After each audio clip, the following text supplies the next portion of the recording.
সিন্ডিকেটের কারসাজিতে পাবনায় বেড়েছে সারের দাম। শীতকালীন সবজি আর চলতি রবি মৌসুমের শুরুতেই সরবরাহ সংকটের অজুহাত দেখিয়ে সরকারি মূল্যের চেয়ে বেশি দামে সার বিক্রি করার দিশেহারা হয়ে পড়েছে কৃষকরা। তবে কৃষি বিভাগের দাবি, জেলায় সারের কোনো সংকট নেই। রাতুল ইসলাম সুমনের ক্যামেরায় উৎপল মির্জার রিপোর্ট।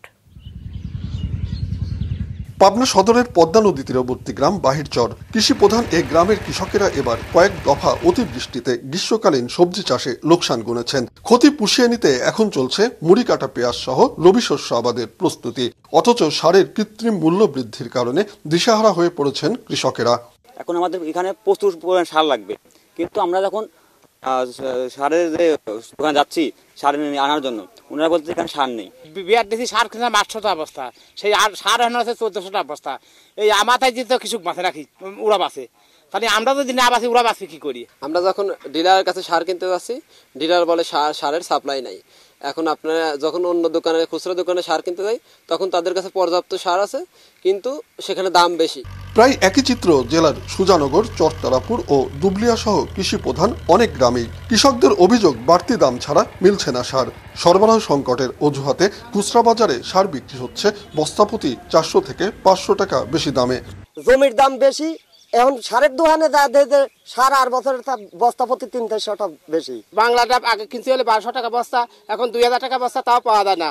আর অস্ট্রেলিয়া সার ছিল 700 থেকে 800 টাকা, আর এখন আসে হলে 1400-1500 টাকা। সার মনে করেন যে আমরা আগে কিনতাম 800 টাকা বস্তা, এখন হয়েছে 1200-1400 টাকা বস্তা।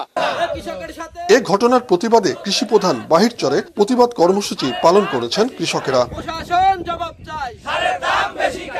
সরেজমিন সুজানগর বাজার ও চরতারাপুরে কয়েকটি খুচরা সারের দোকানে গিয়ে কৃষকদের দাবি সত্যতা পাওয়া যায়। বেশি দামে বিক্রি হচ্ছে সব ধরনের রাসায়নিক সার। তবে সার ডিলাররা এ অভিযোগ অস্বীকার করেন। আমরা খুচরা দোকানদার, বুঝতে পারছেন, এখন আমরা ডিলার কাছে সার কিনি বেশি দামে, আমরা বেশি দামে বিক্রি করতে হচ্ছে আমাদেরকে। সারের কোনো ক্রাইসিস নাই।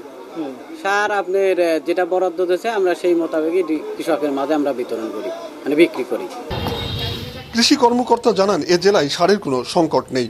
বর্তমানে 185 metric ton TSP, 440 metric ton DAP ও 589 মেট্রিক টন অন্যান্য সার মজুত আছে, যা চাহিদার বিপরীতে পর্যাপ্ত। কেউ কৃত্রিম সংকট তৈরি করে সরকার নির্ধারিত দামের চেয়ে বেশি দামে সার বিক্রি করলে তাদের বিরুদ্ধে কঠোর ব্যবস্থা নেওয়া হবে। পাবনা জেলায় সরবরাহ এবং মজুদে কোনো ঘাটতি নেই। আমাদের মাঠ মনিটরিং কঠোরভাবে মনিটরিং করা হচ্ছে এবং আমরা এ বিষয়ে জিরো টলারেন্স। যদি সুনির্দিষ্ট কোনো অজুহাত পাই, কোথাও বেশি দামে সার বিক্রি হচ্ছে, সাথে সাথে আমরা মোবাইল কোড করে সেই ডিলারের বিরুদ্ধে ব্যবস্থা নেব। বেশি দামে সার বিক্রেতাদের বিরুদ্ধে কঠোর আইনি ব্যবস্থা গ্রহণের দাবি কৃষকদের। উৎপল মির্জা, মাছরাঙা সংবাদ, পাবনা।